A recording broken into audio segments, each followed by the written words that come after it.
Test. Is that better? Okay. We just want to make sure that everyone can hear Dr. Nordgaard. Good evening. Welcome to FRRACS. My name is Alice Serena. I'm the lead coordinator of the Fore Residents Against the Compressor Station. And thank you all for coming out tonight for this very important and interesting presentation. We're just going to do really quick the housekeeping items, if Judy can come up, and we're going to go through that really quick, our sort of general meeting kind of thing. Thank you, Alice. Hi everybody, I'm Judy, and just a few little items in addition to the candy. And there it is. When you're walking around, just be cautious of any things because they're obviously doing construction and stuff here, so just be safe and be cautious. Secondly, the men's room is here, and the ladies' room is out in the hall. Third, if you haven't already signed in, please do so and write legibly, because if I can't understand it, I can't get you on the mailing list for information. And please donate, because we're working really hard at this. And take the information. They were also in the back and the table behind the candies and treats. No compressor signs, so feel free to grab them for your yard, and again, we ask for donations, that would be great. And other than the candy and the water, thank you for being here, and just get informed, stay informed, and get involved, and thank you. Thanks, Judy. And I just want to introduce Representative Jamie Murphy from Weymouth. He's with us tonight.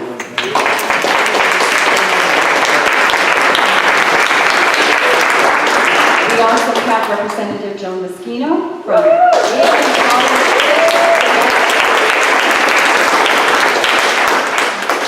We have Senator Walter Timilty from Braintree.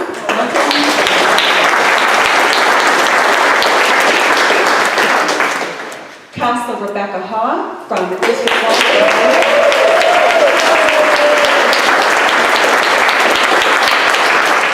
And we have Selectwoman Mary Power from Hingham.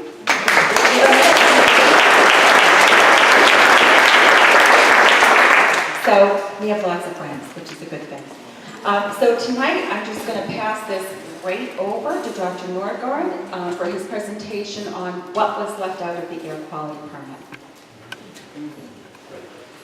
Thank you, Alice, and thanks for everyone for coming out tonight.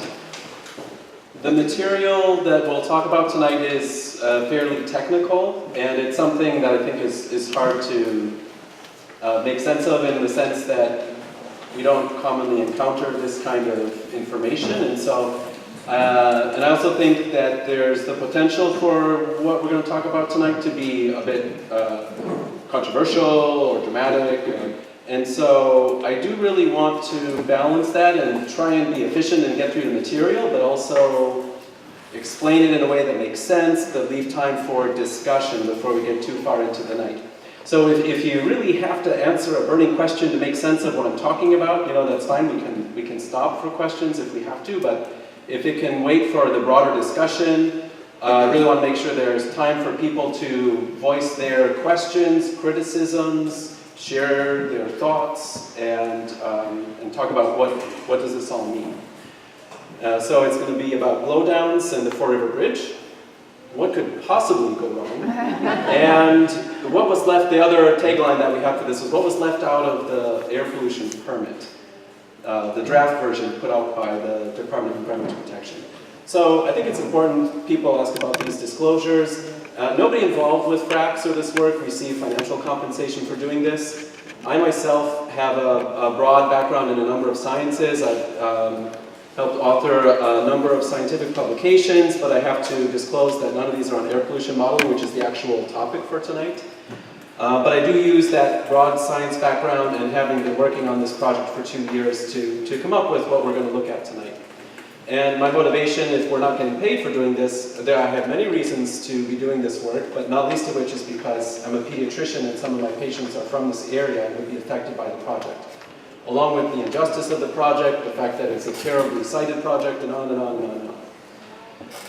So a lot of people here I know are familiar with compressor stations, and even if I say blowdown, what does that mean? But I think if anyone here is not familiar with them, let's just briefly touch on the basics. So, contrary to what people might have been told by the company, these compressor station is not a little shed that gets built somewhere. It's an industrial complex, right? So this picture here shows this main building here with a couple of exhaust stacks. This is where the compressor engines themselves would be in here. There's all this piping, there's these other structures. These are fans to cool the gas after it's compressed. And so this is what would be squeezed into this little spot on the north parcel in North Weymouth. And so you can see from the, go to this. This schematic will help us understand what a blowdown is and why compressor stations have blowdowns. So if we look at this, this line here, this larger line might be the interstate gas pipeline. So in our case, that would be the Algonquin pipeline, which actually runs from New Jersey, New York, Connecticut, cuts through a little bit of Rhode Island and Massachusetts, through Braintree, past Weymouth, into the Boston Harbor and up out Salem, where it connects to a hub north of the Boston. So in order to get this gas moving through at very high pressure, you need to build these compressor stations. So the gas gets funneled through the compressor station. This is supposed to represent the compressor engine. The technology of a compressor engine is a lot like a power plant. The design is similar. These are actually rated, you can rate them in megawatts of power that they generate. So this engine is burning gas, the exhaust comes here, and a lot of what's in the draft version of the air pollution permit has to do with the air pollution that would come from burning the gas in this, basically a mini power plant. This would be coming up here. So then this is generating, this engine here is turning a turbine, and that, as the gas goes through the turbine, it gets compressed. And when it's compressed, it becomes very hot, so there's a cooler here to cool it down. Then now that it's pressurized, it goes back out to the main pipeline. So this thing here is representing the gas that's being released. Because there's not only, in terms of air pollution, it's not just what comes from burning the gas in the station, but also the gas that's released, unburned from the facility. And so one reason why gas has to be vented in a blowdown, which is kind of the colloquial of what we call these gas releases, is if the pressure builds up too high in this pipeline, because the operating pressures for these may be between 700 and over 1,000 pounds per square inch. Compare that to your car tire, which might be 30 pounds per square inch. Very high pressure, and if the pressure gets too high, then the pipeline can rupture. So sometimes these blowdowns will happen. They'll release little bits of gas to reduce that pressure if it's going too high.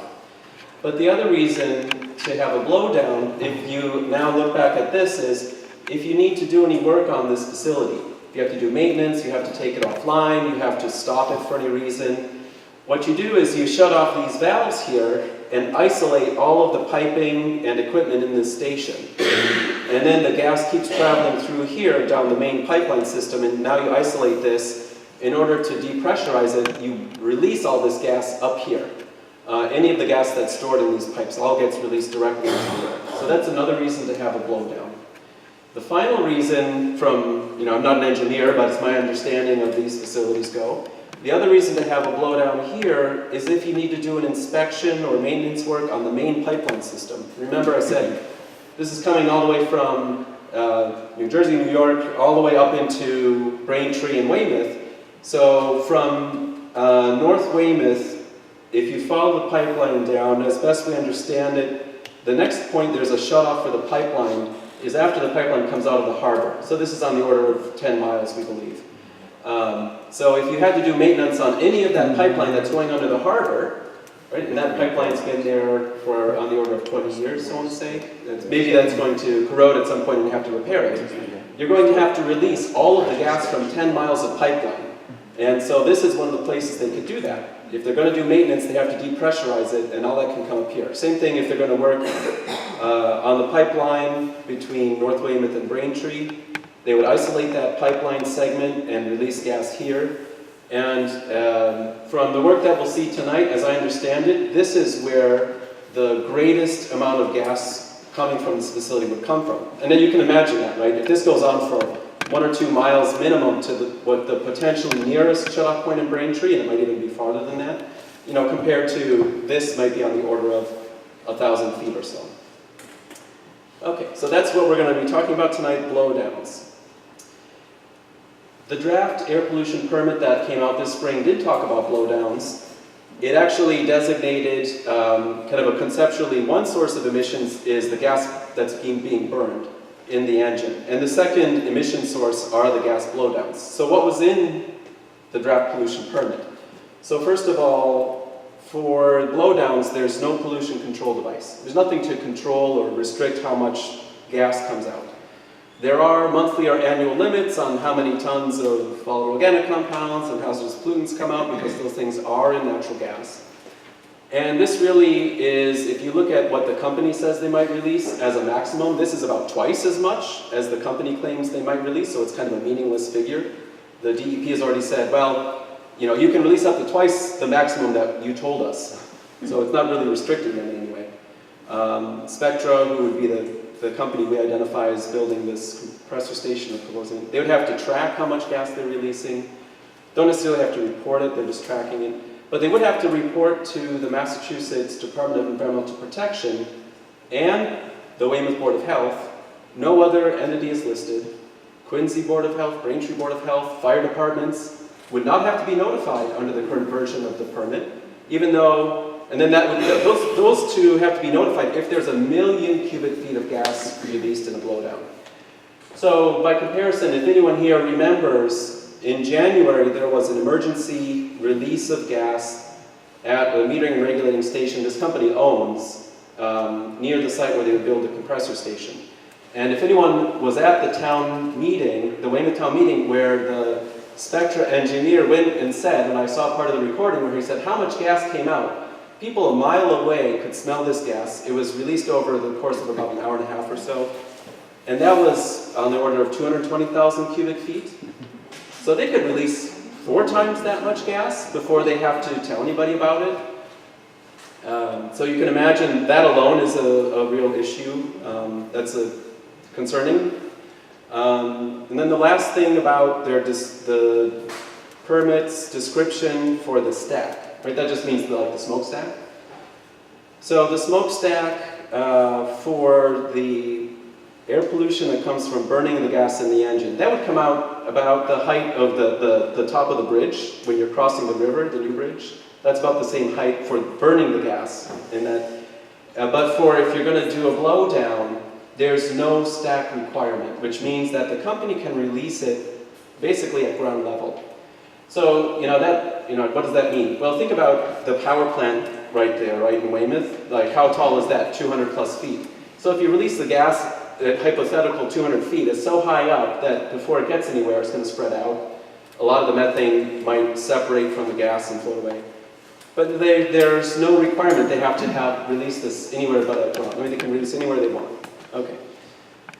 So now we're going to talk about the scenario. That's kind of where we stand right now. The bridge is open, and that really, the opening of the bridge to the first lanes of traffic in August is a lot of what prompted this kind of questioning that we're going to follow through tonight.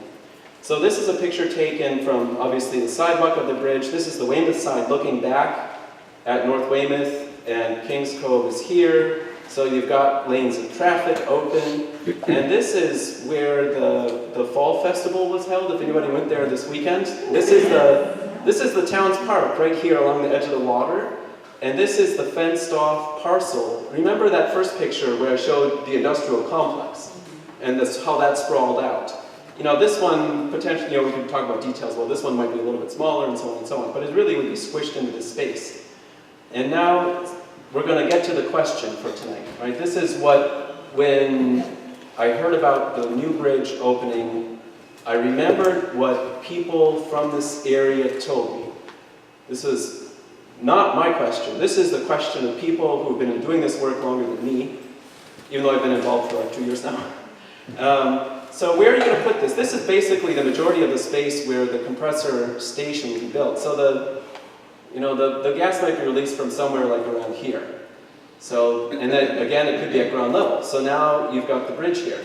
What happens, this is the question people ask, what happens if the wind blows the gas across this way to the bridge? and now over the bridge. Now, because they can release the gas near ground level, you've got traffic going past at an elevation, right? So if the gas kind of comes up over an arc, well, you've already got, now people and the cars are up where they could be in the cloud of that gas. And what can ignite natural gas, right? Cell phone, cigarette, Internal combustion engines. internal combustion engine catalytic converter. Spark. What I've read about this is that it's possible that cigarettes actually don't have enough energy to ignite gas, but static discharges and sparks, internal combustion engines, catalytic converters are very hot and they contain enough energy to ignite gas. So what do we have?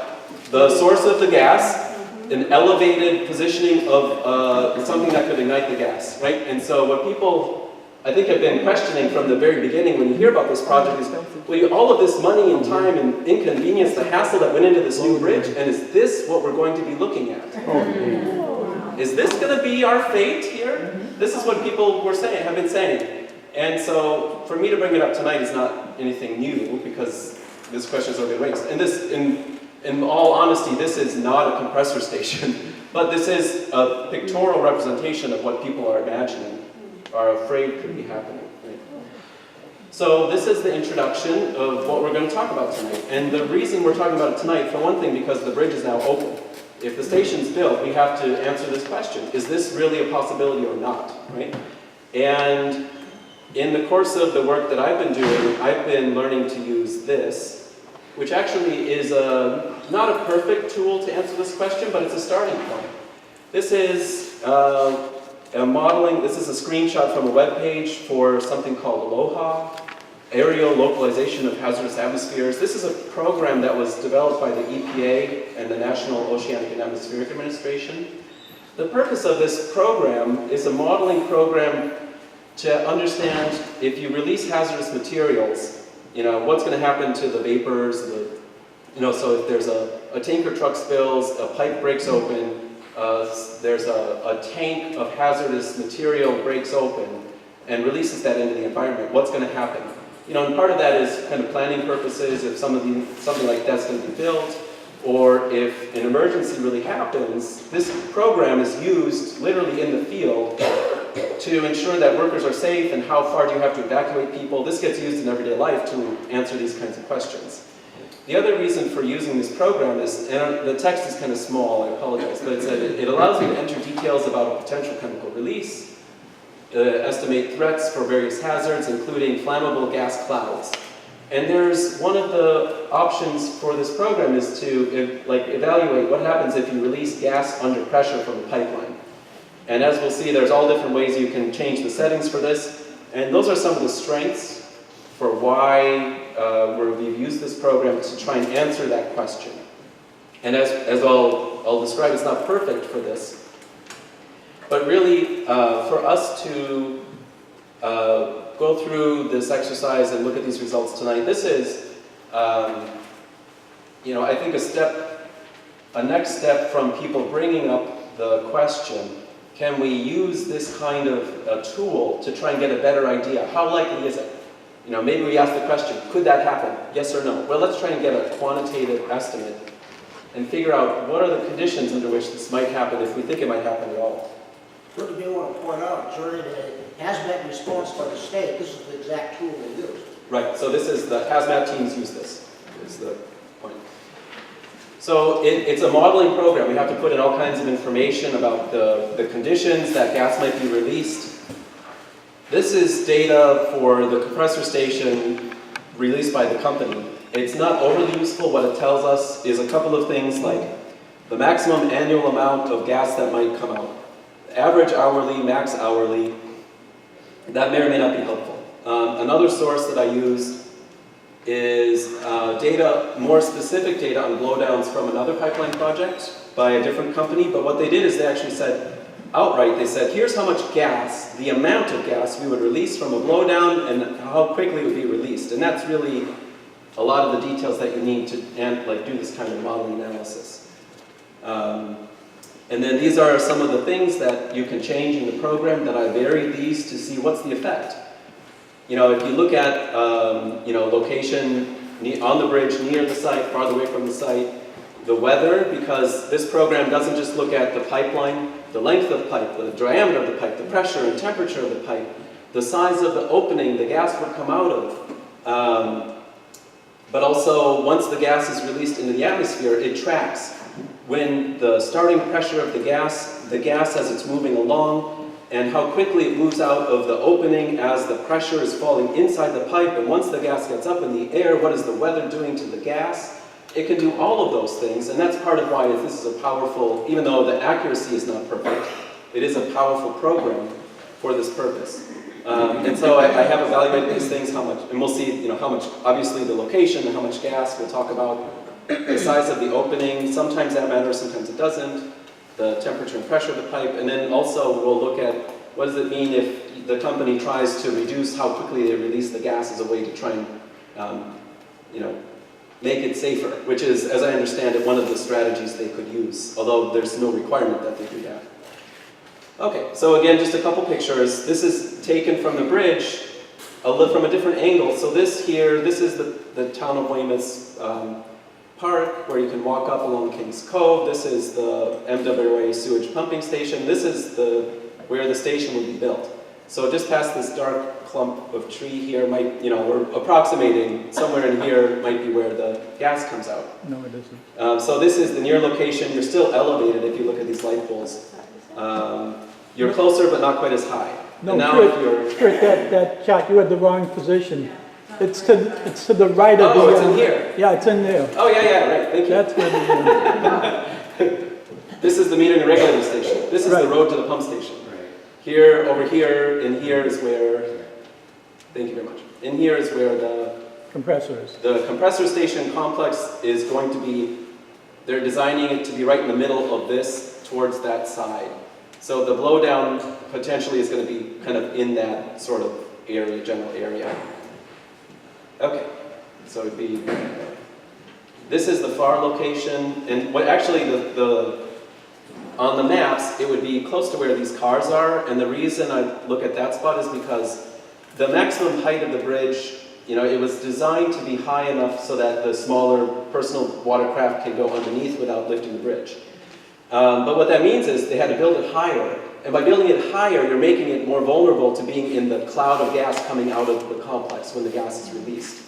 And so, kind of looking at, well, once you get to the river, the deck of the bridge, I think, is pretty much close to the maximum height. So that's the other spot that we'll look at in the maps, is kind of right where these cars are, close to the edge of the river. This is a better way of looking at it. So this is the north parcel in North Weymouth. This is about where the center of the compressor station would be, the bridge, the little road that goes around it, the pumping station, and of course this is not updated. The bridge is now running here. So this is the nearest location I talked about in the Fore. And you can see from this, they're probably going to release the gas from blowdowns close to this spot, because if you put it right next to the pumping station, there are air inlets to this building, and it potentially is going to create flammable conditions inside the building. If you put it right over here, you're putting it right under the bridge, and then it really will be a problem. So they're dealing with this amount of space to try and fit in the location for the blowdowns. So probably, my guess is this is a reasonably accurate spot to use. Okay, so this is it. This is the first slide. What are we looking at here? Typical blowdown. So remember I said that other pipeline company told us exactly how much gas they would release from a blowdown. And by the way, they said, oh yeah, this blowdown is going to happen on average once a day. And that information was not provided by Spectra. So we don't know for sure exactly how they're going to operate it. Is it going to be the same way or not? So what we're looking at, again, is the map of that site. And close to, in fact, this is even a little bit further away, close to the center where we think that source might be, and then the bridge. So this is kind of just a test spot here. So what this yellow shaded area is something called the LEL, which stands for lower explosive limit. Sometimes it's called the lower flammability limit. And that really is the area where the concentration of the gas is high enough that it could start on fire if it comes into contact with an ignition source. And so these little yellow lines are part of the program's estimating that are not relevant. But this elliptical yellow area, that's the area that is potentially, has enough gas to be flammable. So this is a typical blowdown. I'm calling a typical amount of gas released, and you're seeing that, oh, it doesn't quite get to the bridge, right? Not a problem. So this would be 26,000 cubic feet of gas from a typical blowdown. The pressure in the pipe would be, starting from high pressure, you just open a valve, the gas blows out, right? That might be one way they operate the pipeline. There are videos online, you can see engineers doing that. They literally just walk over, turn a valve, gas comes out. And neutral atmospheric conditions. So I'm going to talk a little bit about this at different slides. What this means, you can think about it as if you go outside on a blustery day, the wind's blowing every which way. If you looked at one of these smokestack plumes of emissions coming out from a facility, you might see the clouds all mixing up. So that would be unstable or mixing kind of atmospheric conditions. It makes a big difference for air pollution. What I did here is I asked the program to simulate neutral atmospheric conditions, meaning that the atmosphere is not favoring mixing up of the gas release or trapping the gas release. And some of these slides I will use either the mixing or the neutral or the stable. And the stable just means that the atmosphere is heavy, it's trapping air pollution. If you ever have a feeling of a heavy day, you go out, you can smell smoke or something, you can smell air pollution. You look up and you see the emissions from a smokestack are just traveling in a nice line because the air atmosphere is just kind of holding that air pollution there steady. And the other part of this is that I assume the wind is always blowing from upstream of the station towards the bridge, right? So we're looking at this possible conditions. Could this arise and create flammable conditions on the bridge? So under this scenario, maybe it gets close, maybe it doesn't quite do it. So that was with the neutral atmospheric conditions, but now if you change that to stable atmospheric conditions, and this would be something like if during the daytime, a 100% overcast day where it's a completely cloudy day, that makes it more likely to be stable atmospheric conditions. And it is, on occasion, it is cloudy and gray and overcast here, right? That happens. So, okay, so now under these conditions, if they were to operate the station the same way that this other company said they were going to operate a compressor station, if the weather were, the wind blows this way and it's a cloudy day, then at that point, people driving over the bridge, is it possible the cars are going to start this gas on fire? That's the implication of this. And really, now I'm going to go through like 6 different versions of that, because it's all saying the same thing. Okay, so, because the idea is, the company might operate the facility this way or that way. We talked about, depending on the way you operate the station, you might release a smaller or larger amount of gas. So this is a large release scenario.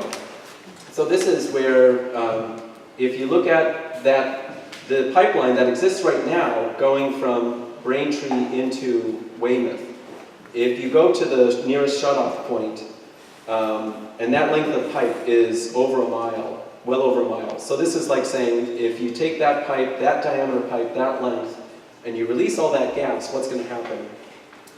And this is, that would be release about 900,000 cubic feet of gas, and that's within what the company said it would be their maximum. So which would be on the order of 950,000 cubic feet. So it's very close to that situation.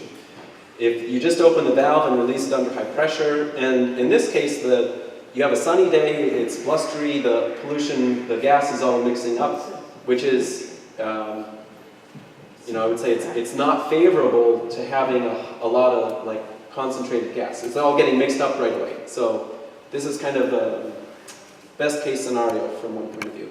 But still, the flammable area would be well past Bridge Street, going over the bridge. Now if we use that same pipeline settings, but what happens farther away over here, you can see this is the bridge and the deck going over here. Well, if the atmosphere if it was a bright sunny day and the atmosphere were really mixing up, that maybe that large pipeline release might not get all the way to the deck of the bridge if the wind were blowing this way. But now if it were cloudy out and the atmosphere were neutral, now you can see that actually extends well over the bridge, quite a distance. And again, that would be if they were doing maintenance on that section of pipe. So now, the other thing you can do is look at, well,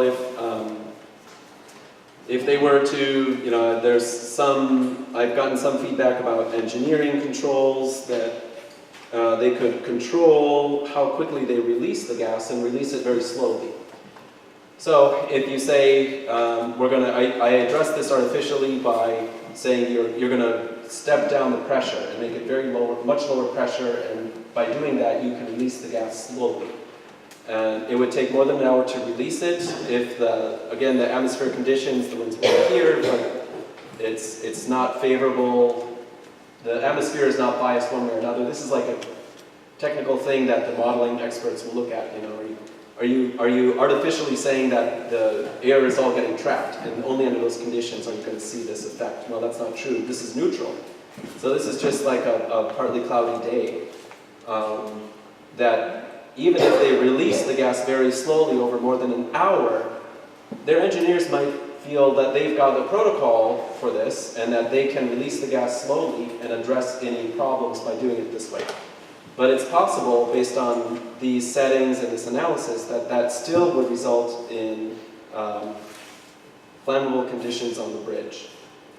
And then same thing, this is just the same thing, but now if you say that it's either nighttime with the right conditions or it's a completely overcast day, more overnight, so then it's possible that if the atmosphere is stable, the gas cloud could get all the way up to the main part of the bridge here. So we're almost done with the data and we can have a discussion. But I did want to bring up some of the regulations that have to do with compressor stations. This is the federal regulations that have to do with gas pipelines and compressor stations, in particular for emergency shutdowns. So one of the other, so here the regulation, the federal regulation says basically, compressor stations have to have an emergency shutdown system that can do the following. It has to block the gas out of the station. So remember that schematic in the beginning, you have to isolate the compressor station from the main pipeline. And then you have to blow down the station piping, right? So that was presumably that they're going to follow that basic design that we looked at. And then number two, you have to discharge the gas from the blowdown piping at a location where the gas will not create a hazard. So now if we look at this, so the pipeline comes across the river and goes under the bridge, and it goes through this is the metering and regulating station now. The pipeline comes up across this side of the north parcel that we're talking about. So this distance here is about 600 feet, depending on how you measure it, maybe more or less. So I said, well, what if you have 1,200 feet of pipeline? Because remember, you isolate the station, and if you just put a line of pipe straight over and straight back, that would be maybe up to 1,200 feet. And if it were 24 inches, maybe it's smaller, maybe the distance is greater or less than that. The pressure I just picked as somewhat arbitrary pressure because the company hasn't released what pressure they would use. If it were higher or lower pressure, that would make a difference. So then, but basically, if you release the gas that's contained at the station in an emergency event, it's an emergency. You're not saying, I'm going to take an hour to slowly release the gas. I'm going to release it directly in an emergency. And it has to be done in a way that doesn't create any hazards. Well, again, this analysis is showing that if there's an emergency in the pipeline or at the station and they have to do an emergency release of gas, that under some conditions, like neutral atmospheric conditions, which are not biased one way or another, and the wind blows across the bridge, that it's potentially going to be flammable, right? And so that's a busy bridge, there's cars going over it all the time. Okay, so a couple things I have to acknowledge. I said in the beginning, this program that we're using, although it has a lot of strengths, it's not perfect. And there are some things about the details which I have a partial understanding of. Its accuracy, but it definitely is not perfectly accurate. One thing about it is that it does not evaluate whether gas goes up or down. And natural gas, there's a known density of natural gas. There's a known density of methane. Natural gas is, what we get here in New England is probably 90 to 95% methane, which is the thing you're burning, right? You want to burn the methane in natural gas. So with enough time, methane will go up. All of the other things like benzene that are natural gas will go down because they're heavier than air. But I've looked at some analyses where people derived all the equations for doing this, looking at a release of gas from a pressurized pipeline on the ground, and looking at the trajectory of that gas when it go into a building. That would be, so this was a different scenario, but just as an example, if you do that kind of analysis, what that analysis showed, it wasn't with this program, it was just these mathematic models, that over the course of 30 meters, the gas only went up 3 meters, right? So that's on the order of over 100 feet, it went up 10 feet high. So that's basically going like this, right? And so there's also, a discussion of to what degree does the pressure as the gas comes up influence the trajectory and direction of the gas versus the wind. So I certainly can't provide a final answer on that, but the little bit of information that I've seen about this seems to suggest that it can go in this kind of, the gas can go like this. It's not going to go straight up forever. It's going to go, if the wind is blowing, it's going to go sideways. And the other thing is there's some reports that when you blow down gas at a compressor station, that there are flammable conditions at the compressor station itself. That can happen. So that's ground level, right? So that fits with, these are all kind of circumstantial supporting evidence, but I do think it's reasonable. We don't have all the data about the pipeline and the blowdown conditions from spectra themselves. And this analysis that we're showing tonight should be considered an initial, like a rough draft or a rough version. And that's like, using that strategy is like the way that the main air pollution modeling was done. So for a compressor station, power plant, whatever facility that releases air pollution, they do a quick analysis. The EPA said use this tool. It's called AirScreen. They do a first round of evaluation and they say, well, does it seem like there might be a problem? If the answer is yes, there might be a problem with the amount of air pollution coming out, then you have to do the very detailed, highly accurate analysis. So what I'm arguing here is that this model is not perfect, but this can serve as that first pass. This is our rough analysis, right? Because before this, we just had the question. Had the thought experiment. Given the bridge and the blowdowns, would that create flammable conditions? That's just a hypothetical. We can think about it, talk about it. So these are the first numbers that we have and maps to start answering the question. And so really what we need is, we need to know the details about the operating conditions of the pipeline, what's going to happen with the blowdowns, because the way things stand, it looks like small gas releases from a typical blowdown or larger gas releases could create flammable conditions on the bridge. And we have no indication at this time that it's going to be operated to ensure that flammable conditions do not arise, right? So what was left out, this was really the teaser question, what was left out? Any effect of blowdowns, right? Because if you think back to the beginning, now we looked at these maps, and what the state has said is for the blowdown emissions, there were those conditions, right? But they didn't look at, they didn't do any kind of this modeling analysis. What's going to happen at the bridge, the pumping station, tankers, ocean liners are going to go by. At the nearby homes, the road that's going next to the bridge, will flammable conditions exist there. Health effects of blowdowns, because under some conditions, if you think critically, maybe you ask, well, is what I show here really accurate or not? But you could also look at it the other way. If you really want to be very concerned about safety, there are some conditions under which there's enough gas going over the bridge that people would suffocate. That was not looked at, right? So these are questions that were not addressed. And the way that, state agencies look at permitting is they look at these federal standards. How many tons of particulate matter come out each year? And that's like the basis for their decisions on air pollution permits. They're not doing this kind of analysis. They're just leaving it up to the company. That's what happened with the blowdowns, right, in that permit. There's a few conditions which were not very stringent, and everything else is left up to Spectra. So, what's the big fuss? We can just trust Spectra, right? Why don't we just trust them? They know what they're doing. They've thought about this, right? They've thought about how their choice to build a compressor station in Weymouth is different from building it in anywhere else, right? Think about that first picture. What was around there? Just a bunch of dirt, right? There's nothing there. These are typically not built next to bridges. And there was, everything about this is unique and ridiculous. Then there was no regulation of individual blowdowns or blowdown conditions, right? So there's no like, are we going to monitor to make sure that nothing at the bridge is safe and it's not at the flammable limit? Maybe they could have done that. Well, make sure we've got some testing to make, rule out any flammable conditions on the bridge. Or you have to release the gas in a certain way to make sure that there are no problems in terms of health and safety. And so right now we're left with no indication that the facility will be operated in a way to eliminate flammability risks. So we have to, at this point, I just want to reiterate that this is our initial evaluation. I have sent this to the Department of Environmental Protection a month ago. You're holding your breath because I'm holding my breath? I haven't heard anything back. Right? When we release our data, when we send them our data on air pollution, what do we hear back from them? Would you, please tell us more about the conditions under which you collect the data.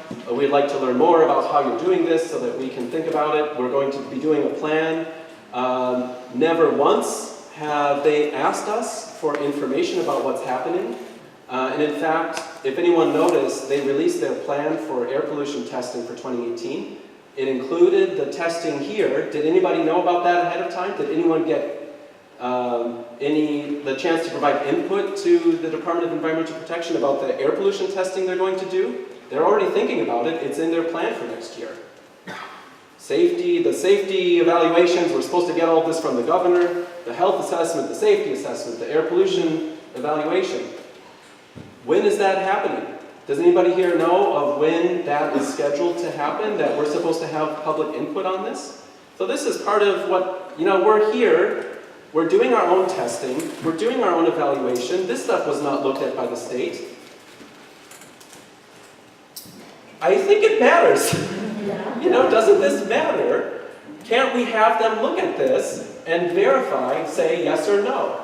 You did a quick pass, you're not an expert, I admit, that's fine, I don't know all the details. But I can create, under seemingly reasonable conditions, the results that show that this is a possible risk. This is something that needs to be evaluated. So that's what we're going to try and do from here. We're going to try, I've sent this to about any state agency that seems relevant for safety and this situation. Nobody's responded. At this point, the only responsible thing is to make this public and let people know we're not going to sit on this in secret when this is a potentially relevant issue. If we sit on this for another 6 to 9 months, at some point the federal commission that oversees this is going to pull the plug like they did in New York State, and they're just going to say all of your permits are invalid because you took too long. So is that what the governor wants, that we just sit around forever and then the federal commission will overrule what's happening at the state level? That happened in New York, and now they have to go to back to the U.S. District Court. New York State is trying to fight that because they took too long to approve a permit, and now the federal commission just overruled everything they did. So that is my concern, that people here are not going to know about this possibility. We're going to sit around doing nothing, and then eventually the federal commission will just say, well, your time's up, we're going to let them build this, and we have no idea how they're going to operate it. Is it going to be done safely or not? So we have time for discussion. Well, I will ask my colleagues to come up here and sit with me, because this is like a multifaceted issue, and it's not just the air issues. And can you come up?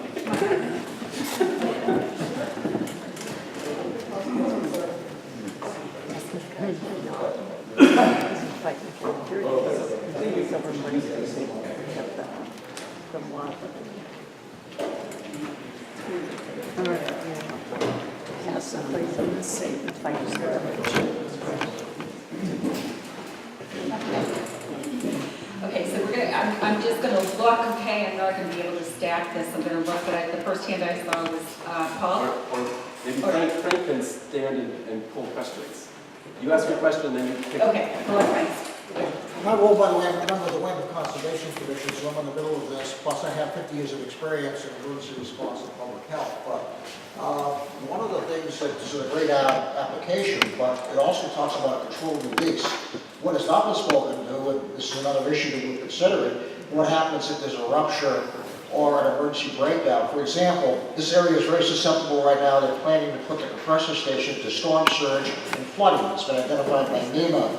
You look at all those pipes now that are going to be exposed above grade and are now buried, and they get snapped during a storm. If you recall both Sandy and Houston, you had whole neighborhoods on fire where the fire department all you could do was back off and watch it burn because you couldn't get to it, you couldn't deal with it. So there's a whole issue of emergency response where it backflows into the pipeline and 3,000 feet of pipeline containing gas explodes. So that hasn't been considered yet, but I'm just saying this is not just this excellent preliminary analysis. You're dealing with a risk factor here that's considerable and hasn't been evaluated, in my humble opinion, by anybody. So at the state level that we don't know, giving us any information.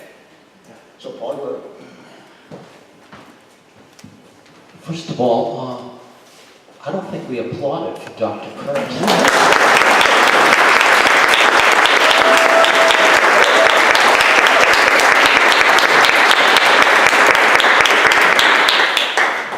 Just a real quick observation.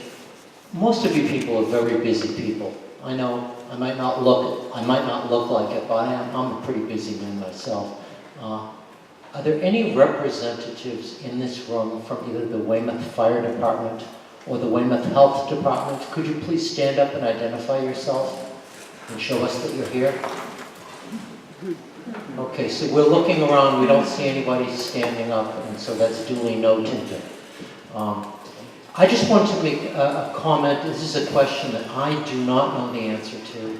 I have not done the research, and it's probably beyond my knowledge to be able to do this. You have the density of just regular air in the atmosphere.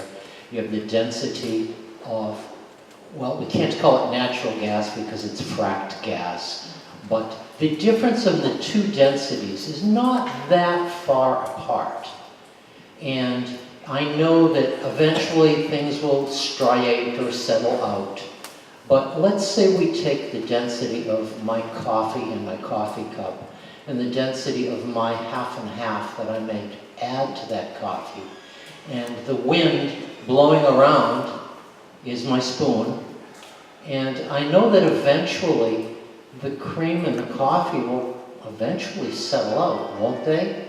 Well, just how many years do we have to wait for that cup of coffee for them to settle out? Do you know what I mean? The mixing together of... So I don't know the answer to that question, and I don't know who can actually begin to address it. All I can say is thank you, thank you, thank you.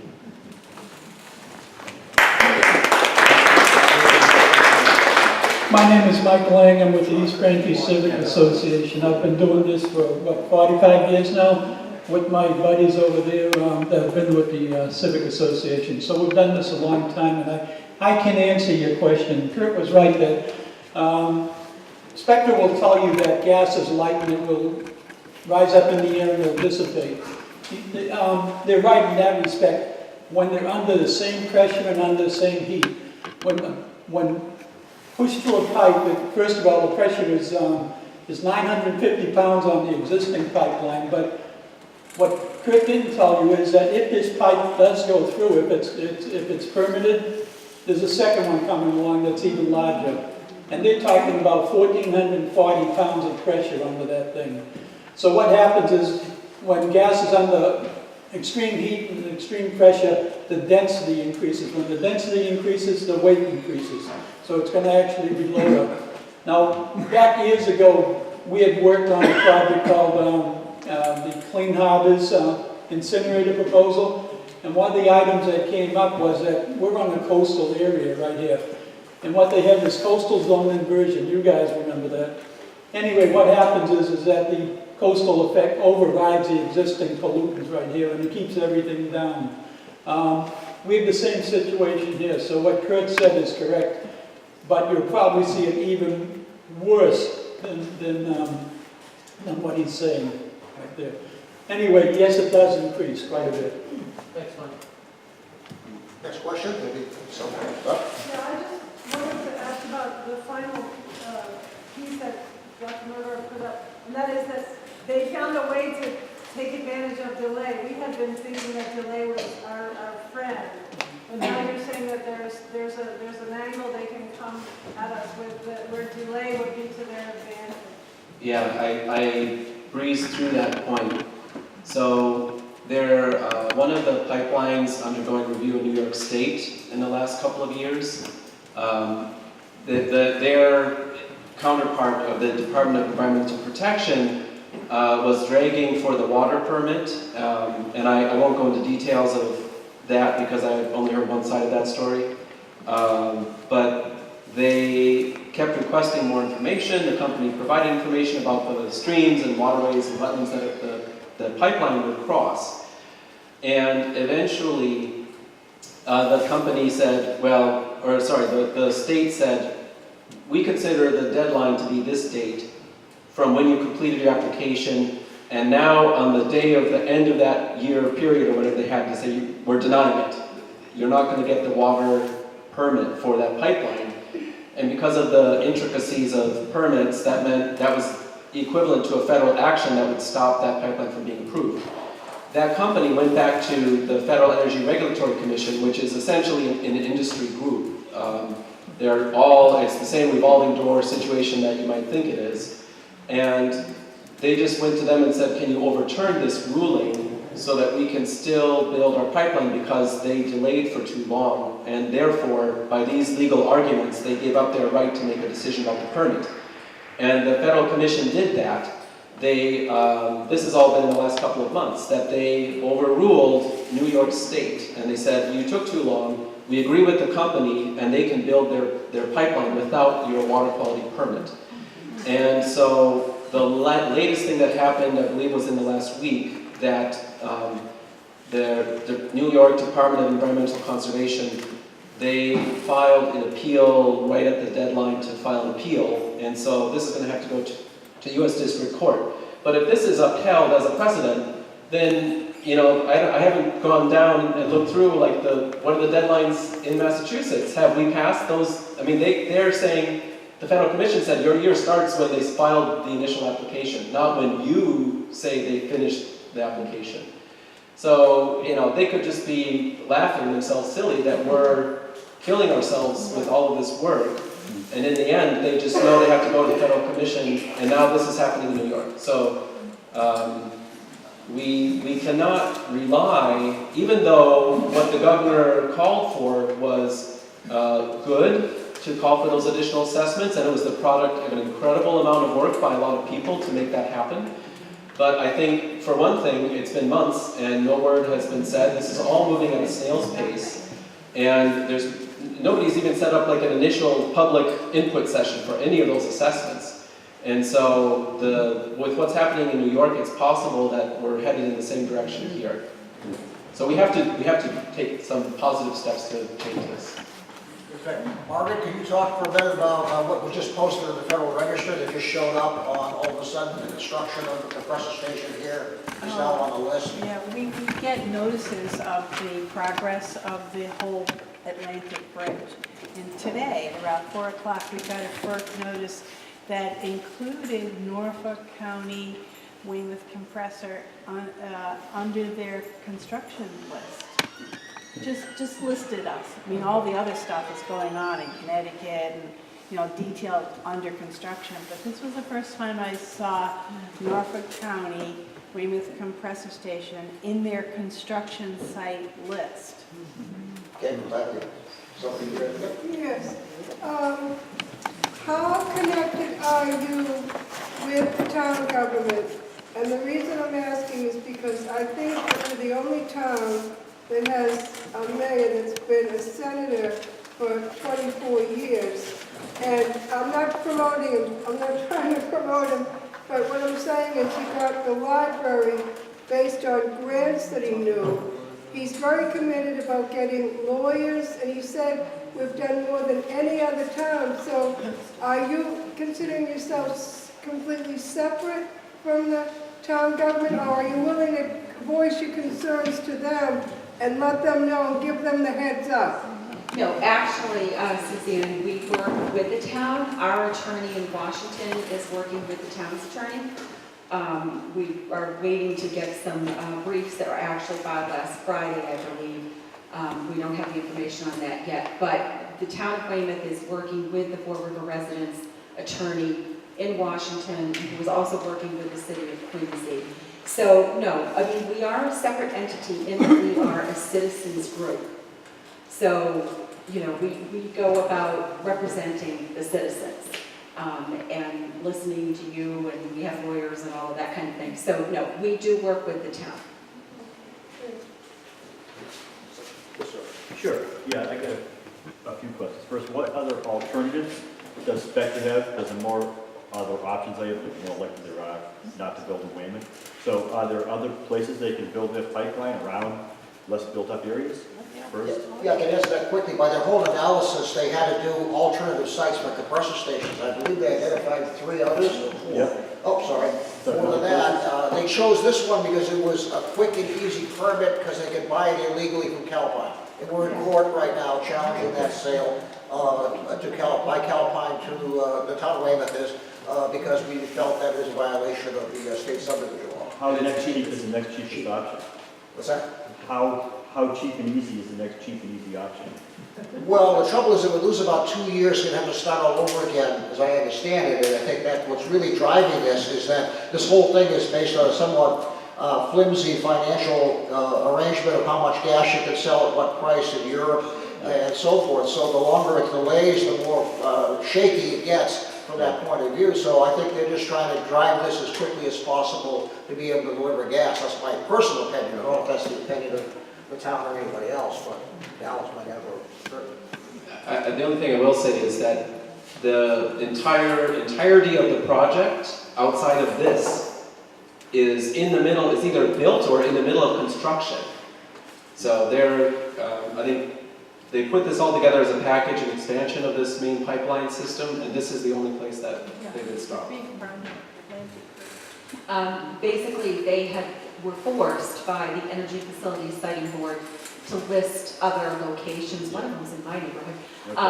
But there were 2 rather viable locations, one in Holbrook and one in Franklin. Okay. That wouldn't have been too much of a stretch for them to do, but their argument against it was, oh, well, it'll cost us too much. But that is not a legal No, argument. I mean, the reason I asked about the cost is that the cost of siting elsewhere is directly proportional to the success you'll have getting out of the air.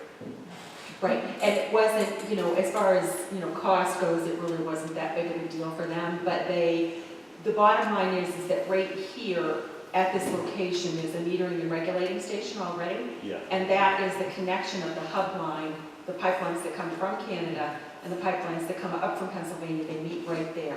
So as far as being expeditious and cheap, then they also thought that the town of Weymouth was just going to say, oh, sure, go ahead. So that was their reasoning, and they really dug their heels in. Okay, the other question was, if they do build here, is there anything they can do to mitigate the blowout problem? Can they burn the gas and generate electricity? Can they burn the blowout gas if it's controlled release? Well, when burning the gas down, to supply Calpine and also Bell. That metering station is owned by, it takes the gas from the pipeline and puts it into the retail, if you will, burning. So right now, that is what the gas is being used for. Well, for the main pipeline. Yeah, could they do that with the blowout gas? What's that? Or could they pipe the blowout gas over to Bell or something else where they could? Yeah, there are some things that I think could be done, Yeah. and they may be planning those things. So what I showed from what's in the draft version of the air pollution permit is like the minimum in permit that they have to do. That doesn't mean that's exactly what they're going to do. They may choose to do a lot more. Part of the problem is we're not going to find out until it's built. And so this is where making this more transparent is very important, and releasing information is very important. But look at how hard it's been for us to get anything. You know, for us to get them to release the specifications that convince us they're going to operate it safely and institute mitigation measures. You know, I agree, in theory, that's possible that engineers may have plans for that. They may have looked at this in detail. we have no way of knowing, and we're left to trust them, and I think all of our trust in them is down in Hades right now, so.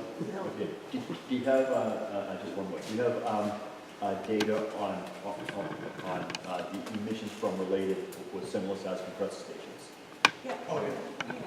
Yeah, for the general emissions, blowdowns. I don't know, not about blowdowns, but Becky's got all kinds of.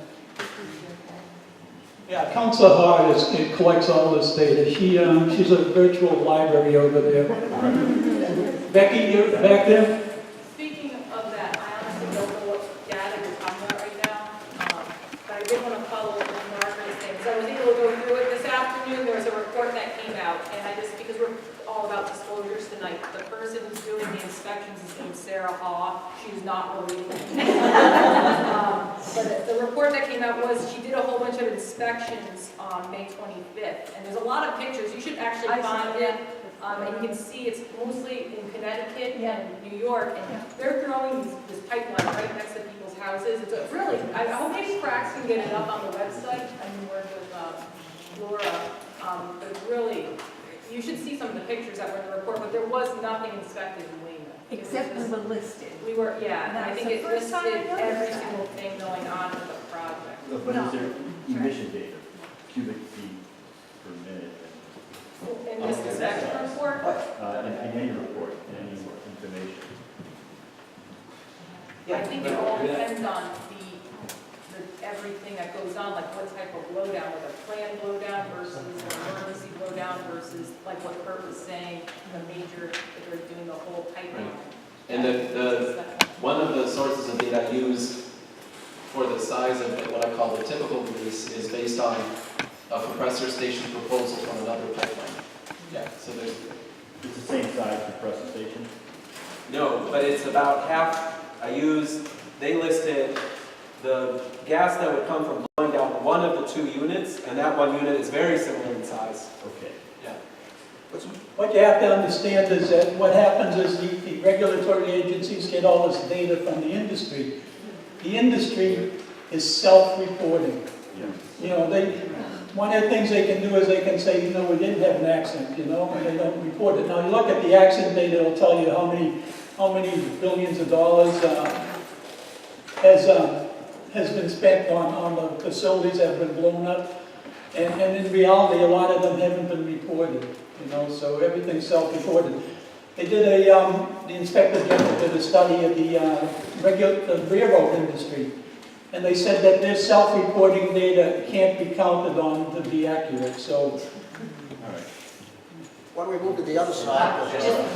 Just one other thing, and I'm going to go right to the standpoint. It was so good. We have to remember that back in 2013, I believe, Spectra had an emergency blowdown at a similar size compressor station in Searsmont, Maine. They released 3 million cubic feet of methane. They are required to report that to the Pipeline and Hazardous Materials Safety Administration, otherwise known as PHMSA. They're required to report, I think, if they release over 1 million. And they did not report it. What happened was a local newspaper called PHMSA and said, so what happened? And they said, we don't know what happened. And so, of course, Spectra was fined and all this other stuff, but because they didn't report it, they get to say that there was never an accident on that pipeline. I spoke with the Searsmont, Maine is about the land mass of Weymouth, maybe a little bit bigger, and with a population of 1,300. So, the closest, they had to evacuate like 10 farmhouses that were anywhere near this compressor station. It sits on, I think, 104 acres of land. And I spoke with the town clerk, and she said, well, gee, I'm glad I live on the other side of town because the people that were near it said it sounded like there was an airplane on top of their roof. And that went on, I believe it went on for over 3 hours. So this is what, you're dealing with. You're dealing with a company that does not report when they're supposed to, and then they got fined. They got fined $34,000. Big deal. So that's what they do.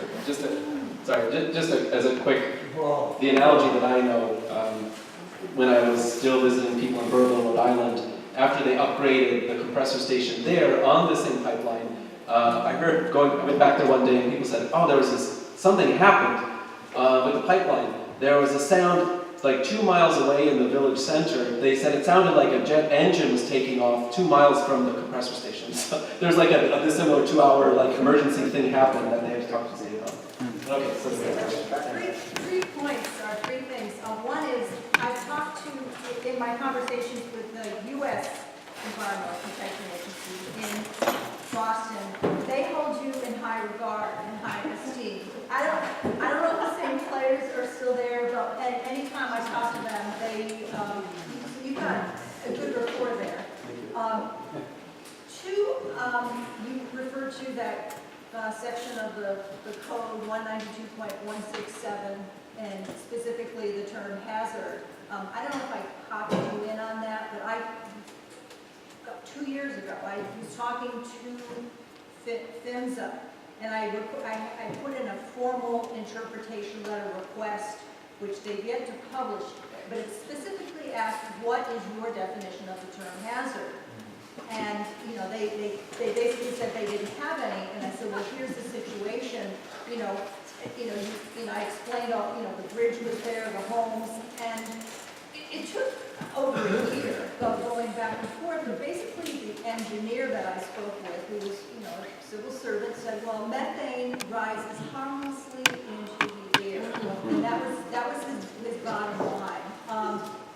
So maybe that can be revisited with PHMSA. I don't know if you approach them. But the third thing is, I requested information, and this is in the public record of the CP16.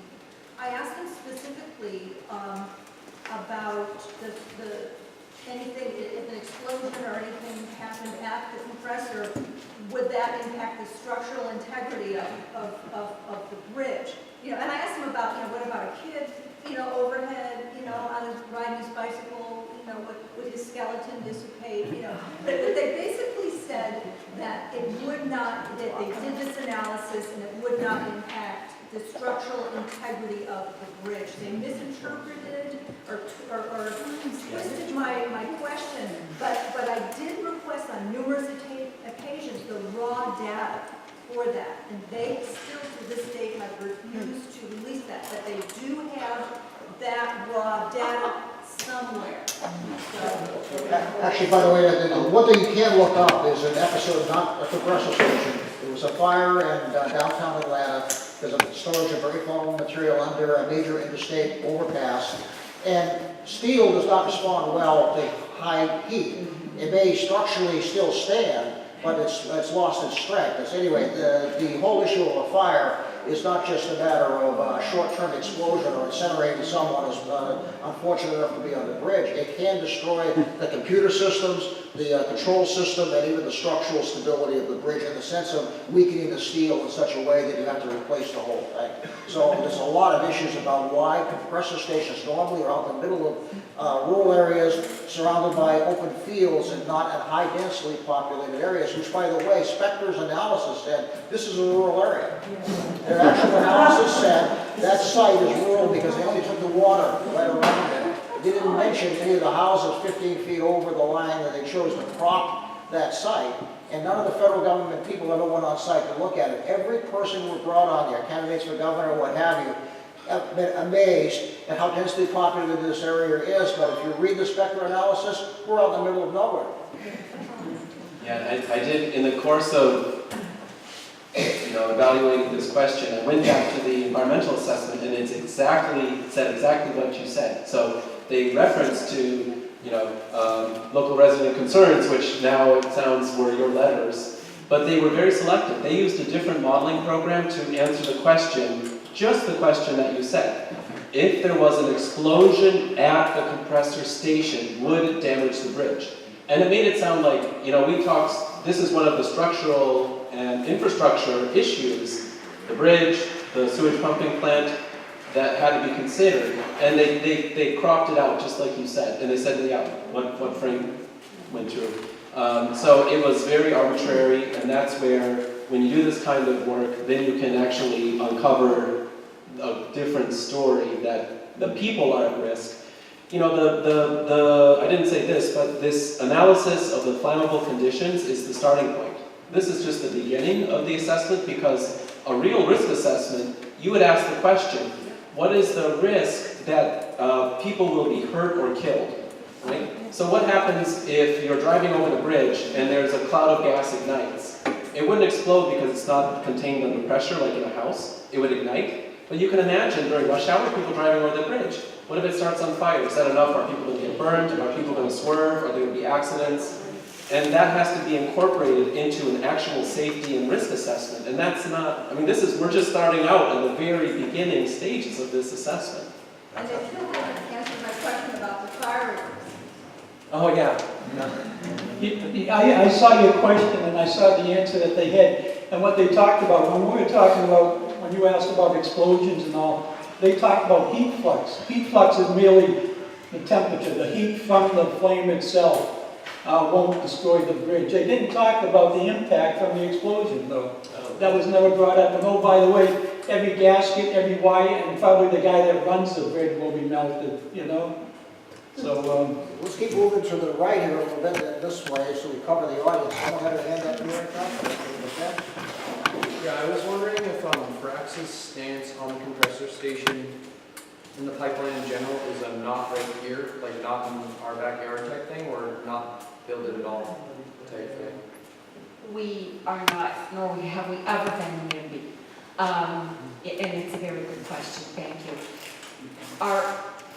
Our concern, of course, is that it not be built here. But then if you take it one step further, it should not be built anywhere. It does not need to be on this planet. We don't need the gas. They know we don't need the gas. 70% of it's going to Canada. And so our initial concern is it can't be here. The site itself, if you were just going to be NIMBY, which is fine, the site itself is just the stupidest possible place they could have put it. And because they gave 7 other sites, most of them were stupid sites, but a couple of them were completely viable, it begs the question, why have they fought so long for this one site? And I think, and I always said this to Becky, it's like my conspiracy theory, is that this is such a small piece of land. That fenced-in area is 4.3 acres. They have never, ever built on that small of a piece of land. They just want to make us the guinea pig. Because if they can put it there, they can put it in Manhattan. And we believe that that is really the key. But are we NIMBY? Well, we actually have maybe Mike, and you could comment on a copy of an email that actually said this was a Trojan horse. Why don't you just explain it? yeah, somehow we got this information. It was a conference call, and the CEO of Spectra had actually mentioned that that's what the idea was, that this pipeline was a Trojan horse. Once they got this thing permitted, then the second pipeline that's coming in, which will be much larger, will be a walkover. They just kind of throw it on top of it. Actually, this is an accessory use according to them, an accessory to the hub line, which is there. The hub line is merely a metering station right up there. Just a quick follow-up. Has there been any efforts on the part of this group to bring light to the funders of the pipeline itself? Because that's kind of been a tactic used nationally for other pipelines to kind of shame The funders of the pipeline? Yeah. Spectra was just brought up by Enbridge. Enbridge is bigger than the world. I mean, it's a large company. Enbridge. ENBRIDG. With a very shaky safety record in Canada. Yeah, exactly. So they're real large. Money isn't the problem with those folks. Yes, sir. Let's go back to this side. In a way, as a follow-up to the last question, the question being, should this pipeline built at all? And I've seen in the news that there are some legal decisions. Some courts have decided that the regulatory system has to consider the global warming impact of these projects, and that has terminated a couple of projects. And so the question is, have you calculated over the next decade how much natural gas, frac gas, will be going through that pipeline, what would be the carbon impact on our atmosphere. As you know, we are very far along on the reaching that maximum amount of carbon that you can accept in the atmosphere and still survive. And so the question is, how much of that pipeline would damage our life expectancy?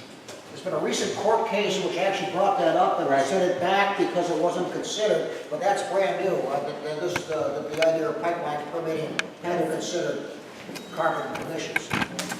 Right, and that was the Sable Trail, I think, pipeline. Right.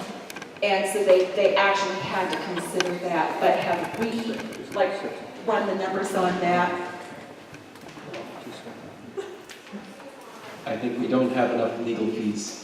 We're tied up in so many legal battles right now. I think that's, with all of the things that we have going on, I think it just hasn't risen to the forefront. And partly it's because we don't have, we're really trying to fund the current legal battles that we're in. But it's an excellent idea, I just don't know, like, maybe we have to talk more about how we could do that. See what Carol Nelson can do. Yeah, I have to talk to her anyway. Chris? Yes, during your presentation, and I know we have like an action list in the back, like ways to take action, but based upon what you had said in the end about you sending your entire report, was it just the presentation, or were some of these other facts kind of input into there as well? And that's just part of it. What I'm wondering is, you sent it to Evan, responded, would it be helpful or beneficial for all of us in this room to send it? Or tweet about it, stuff like that. Yeah, I prepared a report that included some of the technical information to verify the analysis. I went through like a second round, and now I have to actually, I got feedback, and I have to create a third round version of that, which is a little bit time intensive. I think what I think really should happen is that we have to get an accurate and an independent modeling assessment, and one that is free of political influence and free of connections from Spectra Energy. Spectra is a member of the New England Council. The DEP lawyers will leave and work for the lobbying firms that are now working for Spectra. They collaborate on the draft air pollution permit. The state has close ties to this company. And so they need to be notified of this. Do I think, and I've asked them, can you do your own evaluation of this scenario? But I don't think that's necessarily the best place to get the answer. And that's, I think, the next thing we have to know. I mean, there are any number of reasons to say the project shouldn't be built, including this. But really, the next step in this, I think, is to identify, ideally, an academic expert who is more independent. And academic experts they're smart enough that they can actually do their own mathematics. They don't have to use a program. They can just do the mathematics and evaluate this specific scenario. And that, I think, has to happen first. I mean, I don't know, there's supposed to be, one of the assessments from the government is supposed to be on safety. So I think if nothing has happened by the time that rolls around, this should be used. I don't know, the end game, I'm still trying to sort out, and I think we're all still thinking about ourselves. So based upon what you just said, maybe contacting schools and maybe having it being a class project. Well, it would take probably a graduate student. It's probably a graduate student level project, but I think it could be. Okay. So I know people, I'm going to be asking around. Certainly if somebody knew of a great academic person who fit the bill to do this, I'm certainly open to hear about it. But I'll be asking around. It takes money. Yeah, just Money. Becky's not gonna hand up. I have a quick scientific question. You said how he's going to allow up to 1 million cubic feet of release through a blowdown on us, right? Now, I live about a third of a mile from the proposed site, and the night in January when they released it, it was about 250,000 cubic feet, which is about a quarter of what could be released in a blowdown. And talking to residents in the area, people smelled it till about a mile away very faintly, and it was, that night, it was about probably 3 hours, and we stood on my back porch. It kind of smelled as if you had a gas stove, you just kind of left it on without a flame. It smelled like that on my back porch for over 2 hours. So if they released 4 times that, would it spread 4 times greater? Because we had smells about a mile out with about 200, or would it be more concentrated and not travel, or would it be, or is that not really something you can answer? I want to kind of give people a feeling of what it would be like for 1 million cubic feet of gas to be released. Does it mean, well, maybe up to 4 miles we'll smell it, because we smelled it up to 1 mile with a quarter of a million? Right. Well, I'll say my answer, and then somebody in the audience might have an answer. One way to think about the spread of air pollution is as generically, it sometimes fits like called the Gaussian distribution, like the bell-shaped curve, right? So it kind of spread up and spread out. So it'll spread out in a way that I don't think I can predict, except to say that it certainly would go for quite a bit further. I don't know that it would be 4 miles. But do you have a more specific answer? Okay. Becky, if you were talking the same exact concentration of the gas, it would depend on the area. For example, if you went back to your old days of math, where pi r squared being the area of a circle, so that the radius, that is the distance between the release and your back porch, when you double the radius, then the area is 4 times the area. So it follows roughly what they call an inverse square relationship. I'm not trying to lose people on that, but it could travel a long way and be just as offensive, even though the concentration isn't quite as great. I hope that answered that. Yeah, and I just want to make a point with that. I think that's really important, because it would spread a lot further, and that gas leak that some of us who do live in the immediate area smelled, it was January, so it didn't smell in my house at all. It only smelled when I went outside, because everything was locked up. So if that happened in June or July, we would have probably half of North Weymouth, if not further out, calling the fire department saying, I think I have a gas leak. Because you wouldn't know, it was just in the atmosphere. Becky, you only have to worry about it until it reaches your grill.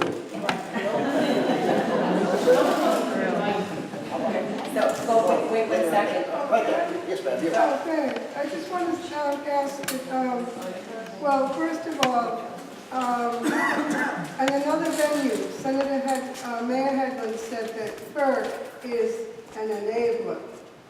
Now, wouldn't they take somebody's word that's been a senator 24 years on that, and why can't we put them in the hot seat? Okay, well, FERC, unfortunately, and most of you may or may not know this, is a federal agency. Robert Kennedy calls them a rogue agency. They listen to no one. And as a matter of fact, it's so bad now. One of our pet targets was the chairwoman now, Cheryl LaFleur. She actually lives in Wellesley.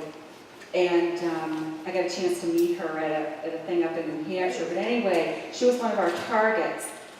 The other 4 commissioners now are so bad that she's actually voting against projects that they're passing. So there's really it doesn't matter whether Bob was a senator, it does not matter, nothing matters. They are their own thing.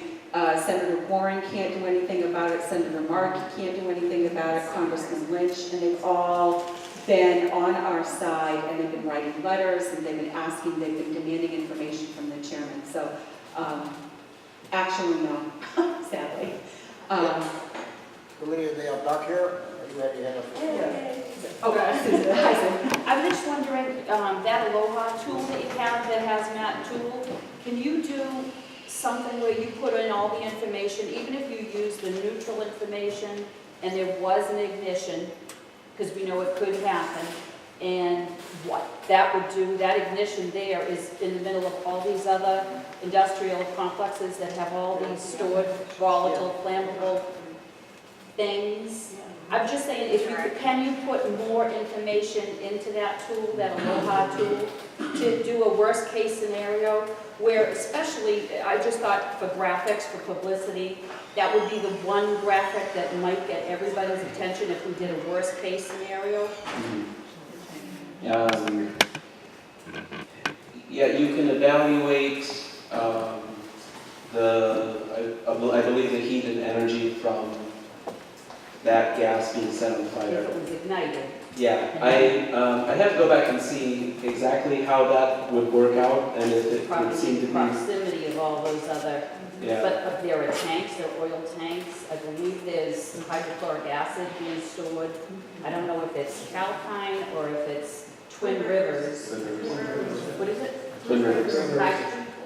But- So and I'll have to think about it. I mean, that's one of the things that program is meant to do, is evaluate Right. flammable things and explosions and so on and so on. Because we're talking about the ignition with Yeah. the bridge, but once that ignition happens, Right. That's a very good question in one sense. One of the agencies that we've approached is the Division of Fire Services.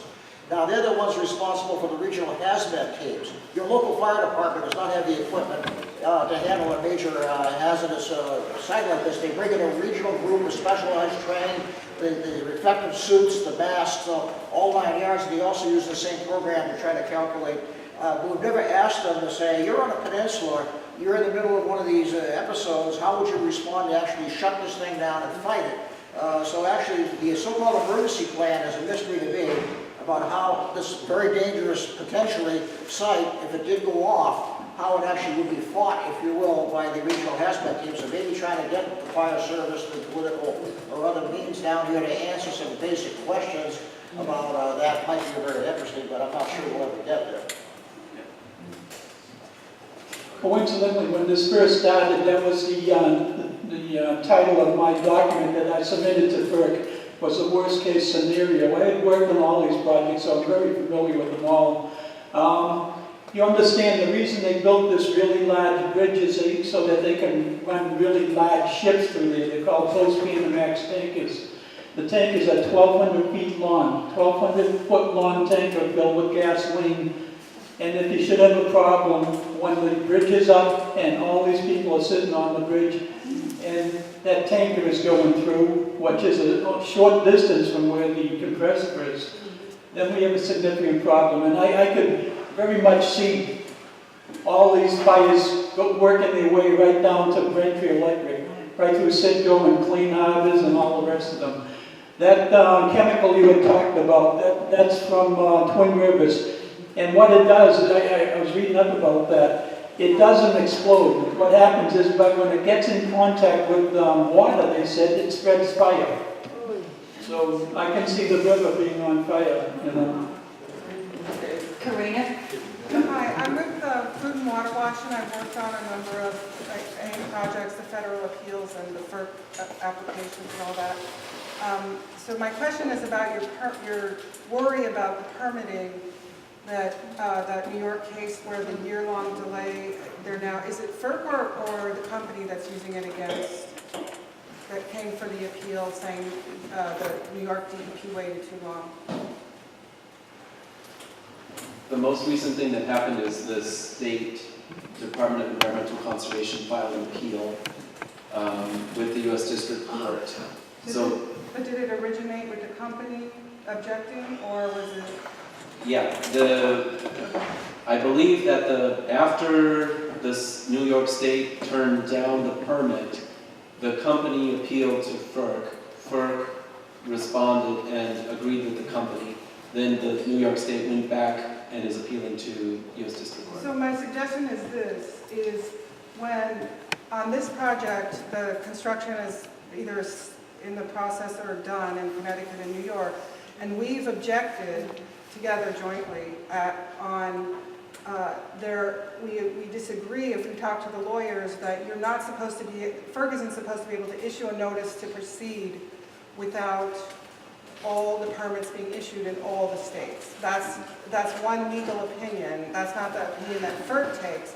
So, but what the lawyers tell us is that we have to put our objection on the FERC docket every time so that if we ever get to federal court on that, we've so-called preserved the issue. So if the company or FERC did not object to coastal zone management saying, we're not going to review this till August, we're not going to review this till February, then if they didn't object, it looks to me, I'm not a lawyer, but it looks to me like they haven't preserved the issue to be able to appeal. So I would just keep an eye out for any objections on their part. And also, of course, watch the district or the appeal in New York. Yeah, I'm only vaguely aware of what's happening at the level of FERC, but just seeing what happens makes me very uncomfortable. But hopefully, we certainly will hope you're right about CGM. We have a question on this side. I was envisioning what Mike was talking about, which being up with cars running as they wait for a tanker to go through. Especially I had to stop and wait for not a tanker but another type of boat to go through the other day. And I'm thinking, this doesn't feel very safe. But I'm curious to know, what would be an igniter? I mean, you would have covered this on about 10 minutes late. What are some of the igniters?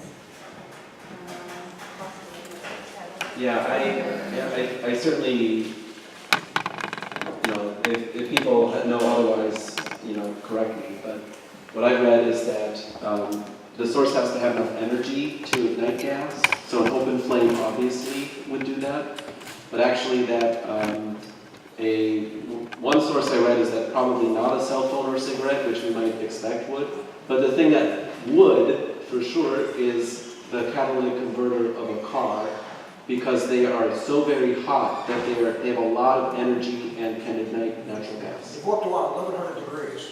1,800 degrees. So those, we don't have to presume someone smells gas and thinks, oh, I don't care, it's not a big deal, I'm going to light my cigarette anyways. No, that's not the scenario we're talking about. The scenario we're talking about is, at the time a cloud of gas blows over the bridge, someone is driving through it. And static discharges, like even just from that we build up in our bodies, you touch your car door and you get a zap. That also has enough energy to ignite gas. But I think, what's definitely reliable is that cars drive over that bridge and are going to drive through a cloud of gas. 36,000 cars a day, and if there's trapped traffic or the bridge is halfway up, then that's a real problem.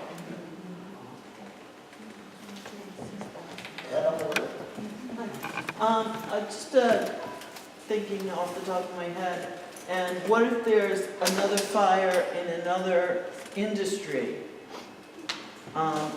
That could be asked as a risk assessment in the sense of, like, if the power plant goes up or Twin Rivers goes up, one of the gas tanks, what effect would that have on the compressor station? I mean, I lived in New Jersey and they blew up one of them oil tanks in the 70s, and it was a nightmare.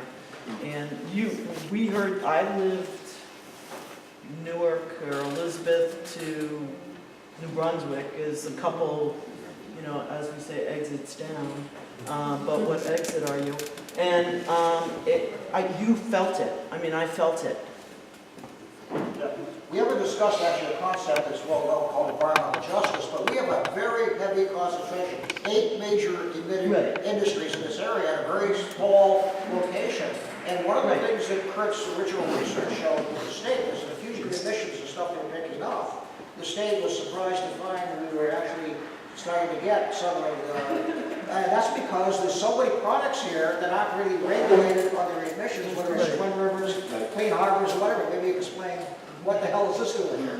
Yeah, no, I mean that was my thought process as far as, Well, I think if the power plant goes up, what effect does it have on the hazard, do it in reverse. Yeah.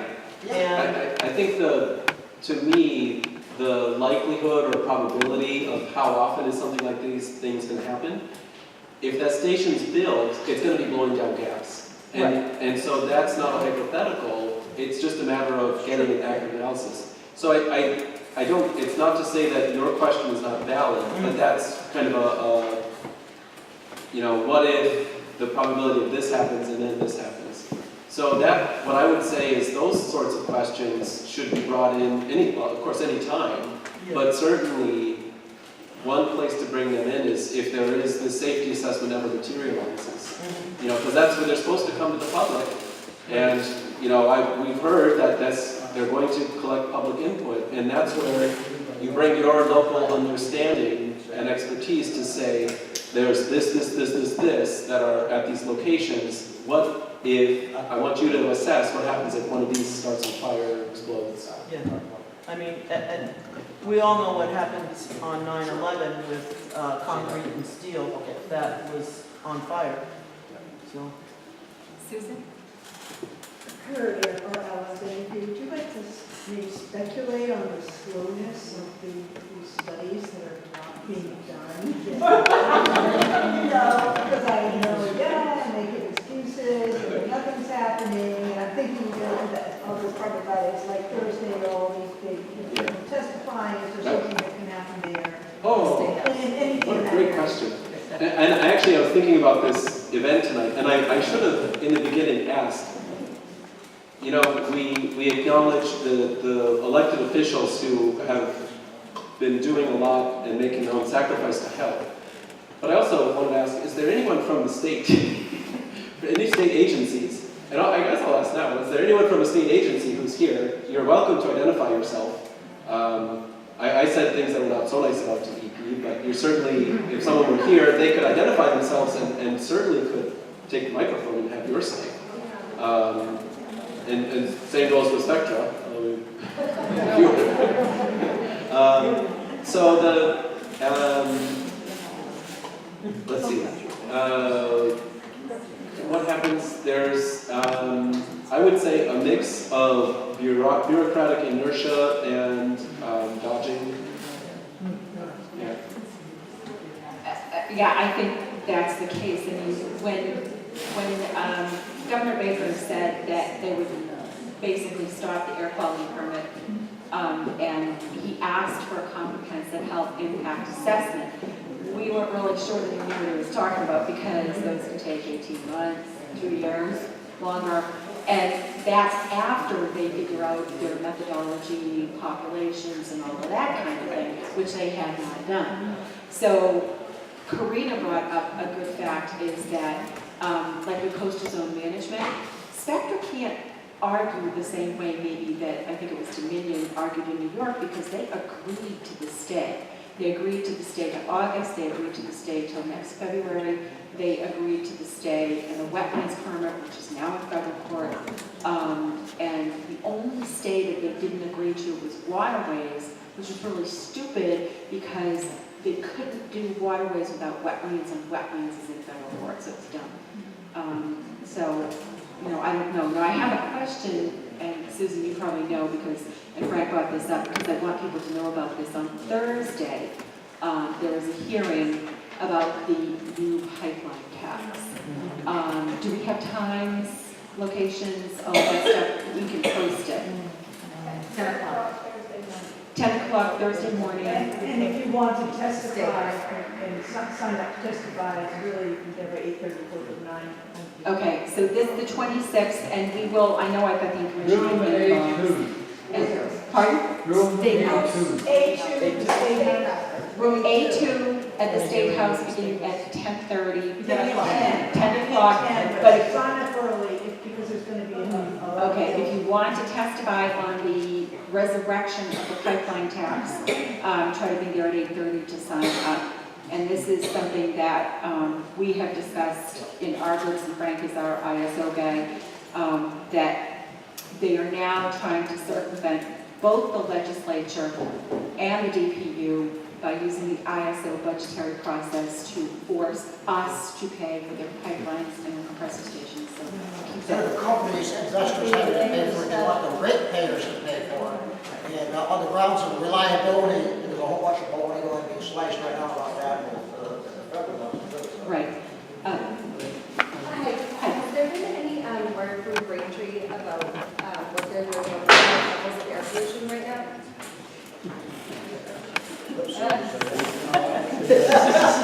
Coincidentally, the three of us had gone up there and we talked to Mayor Sullivan and to the Department of Health and a few other people there. This past week, I got in contact with the mayor and I asked him exactly, I said, where do we stand now? Where have you developed a plan? And basically he said, we're working on it. Weymouth, $250,000 so far. Quincy, $50,000. Weymouth, 5. So, $500,000 now. Braintree is $0. So I reached out, and I hoped for more of a response. I have a 2-year-old and a 4-year-old in the area that is right now not necessarily ideal. And I said what you gave in your August talk to my pediatrician and had him give me what he thought he said was concerning. So I just want to know, like, what are my best efforts to, I'm not even getting into the what ifs, like what are we doing about like, the problem right now, and then obviously what we're going to do when it gets worse, which is basically what's going to happen if the pipeline comes in. So how can I best use my time and efforts right now to get more results for the current problem we have in Berkeley? Does that make sense? I'm very nervous talking about what you say. Oh, no, it makes good sense. Dave Oliver, the president of the Civic Association, is over there. Dave and I sat down with the mayor there. Now, after this project is done, hopefully this thing won't be here. We said we still have a problem in the basin. And we said we have to come up with a solution because basically we're getting too damn old to be doing this for another 40 years. Anyway, we came up with what we thought was a good solution here. We have all these environmental facilities. And you have to be realistic. Every one of them is necessary. You know, you need Citgo, you need Clean Harbors, you need the power plants. They're all necessary. They just shouldn't be all in one place. But our thinking was that we can take this and we can turn this into a learning opportunity. And we asked that they first of all, that the facilities form an association so that they can formulate some evacuation plans and maybe landscaping and do something to make it more compatible with the neighborhoods. The second thing was that we had talked to Braintree Electric. Braintree Electric has a large computer system that provides our internet.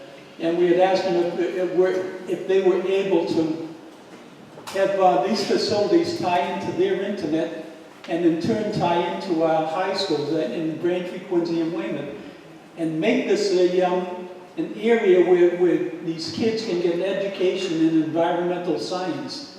And we thought this would be an ideal place. This would be the niche. I saw a thing on Chronicle one time and they did a piece on Lexington. Real nice town. Anyway, Lexington has gone and created a robotics science facility in their area. And we just thought that, well, we have all these facilities here, and we could do tours, and we can take the students here. They can monitor the computers and find out exactly what kind of pollution is coming out of these facilities. All the data would be coming out through their computers in the school. So if you can push that with the mayor and anybody else that you can find would love that. I'm a Quincy school teacher. I would definitely put my effort into it. I already have. What school system? I'm a teacher in Quincy, actually. God bless you, yeah. So I mentioned it already to the science teachers and tried to get a few people curious about it. But from a very selfish standpoint, because now I try to run it more than well I can think. Am I doing more harm? Am I doing more good? What am I doing? And I can't quite shape that, so I need like a tangible action that I can like, you know what, tell me to go write a grant, I'll write a grant. Tell me to wear a gas mask when I go running. Like whatever. I need like something that I can walk away and say, I'm doing something today so that like my kids are slightly safer, I guess. So part of One last thing. When he took the benzene measurements, he took them at my house. I've been living at that location for 45 years. He's mostly functional still.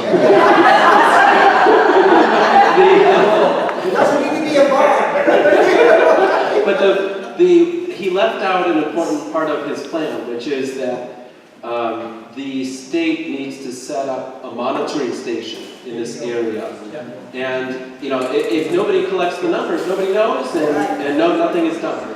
Once you have the numbers, if the numbers are bad, it's public knowledge, and there is some basis for taking action to make the air quality better. And our nearest station is where? Oh, yeah. Roxbury?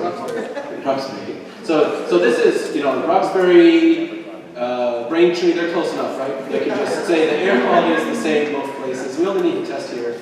So what's going to happen in the next year? I think because they put it in their plan, you know, I think the plan needs to be reviewed by the regional EPA office still. But that is the plan. That they said there's a short line that said only for the volatile organic compounds like the benzene, we're going to do limited testing in 2018. So this is where, you know, to advocate, I had written every year they revisit their testing plan, to revisit that, send comments. The mayor of Braintree brought it up.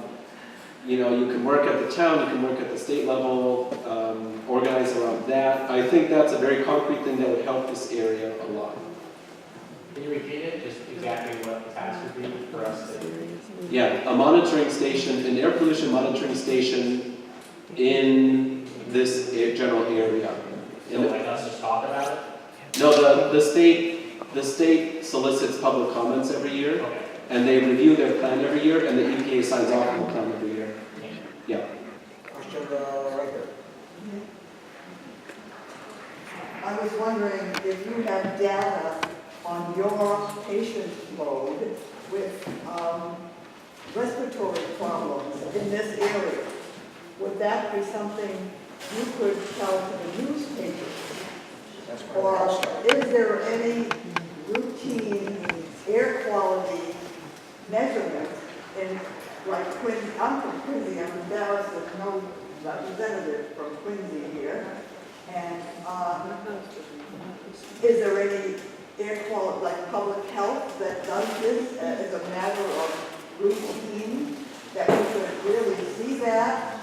Or like the DPW puts out a newsletter every so often in Quincy. So, anyway, I was just wondering if any such thing exists. The state collects data on a few health outcome or health conditions. One of those is childhood asthma. The other is cancers. Those data are collected at the level of the town or city. So what happens is, you know, where did this port get placed? It's at the border between three communities, right? So out of all the air pollution from this port area, it's affecting these three communities separately, and the people who are closest will get affected the most. You know, so if you're right next to the port, you're getting the most air pollution. You live a mile away, 2 miles away, the farther away you go, the more diluted the pollution is, the less it affects you. But by splitting it up into, you know, because it's going into three communities, the health effects are diluted out with the people who don't live close by. So you can look at the state data, it's not informative for those health outcomes. That's public data, it doesn't tell you much, to answer your question. But the data about very small sections of neighborhoods, those data exist, but you have to be basically an academic researcher to access them, because you have to get them from, like, the Centers for Disease Control. And I don't have, for one thing, someone like me, I primarily see patients in clinic. And even though I have done a lot of other research, I don't have the expertise to analyze those data. I would not be given permission to analyze, to even access the data. So it's theoretically possible, but it's not done. But this is what the Department of Public Health, Department of Environmental Protection, they're tasked with evaluating air quality and doing a health assessment, which should answer that question. Okay, I'm going to take maybe 2 more questions. This gentleman here has been... Does that information trickle down to the cities and counties? Because I'll be honest with you, in you talking about the compressor station, ignition, the biggest thing in my mind is the health issue. And right now there's one in East Braintree. And, you know, your article there's a thing that set me off about the benzene level. I mean, my daughter got diagnosed when she was 8 with leukemia. And we were trying to find, I live in Spring, about 2 streets from you, trying to find out if the benzene level might have been the cause, because it was a catalyst. The town of Braintree, the health department came out and said, now, all these kids that are getting leukemia, that's just normal. Then we had 10 people in a span of 14 houses, 7 on each side of the street, diagnosed with different forms of cancer. And the town came up with, that's an acceptable level. Well, it's not an acceptable level. And now you add this compressor station in, that's just going to expand that whole thing with health issues in these brain. And to me, it doesn't sound like the town's doing anything with Braintree to get involved in this, to put an end to it. So I think that the town's local boards of health don't have the expertise and resources to evaluate that. But again, if we get to the point where the public is invited to submit comments, it's going to be, in my mind, extremely important that people like you who have the local knowledge of what's happening in your own community come and you share those stories, because not all cancer is equal.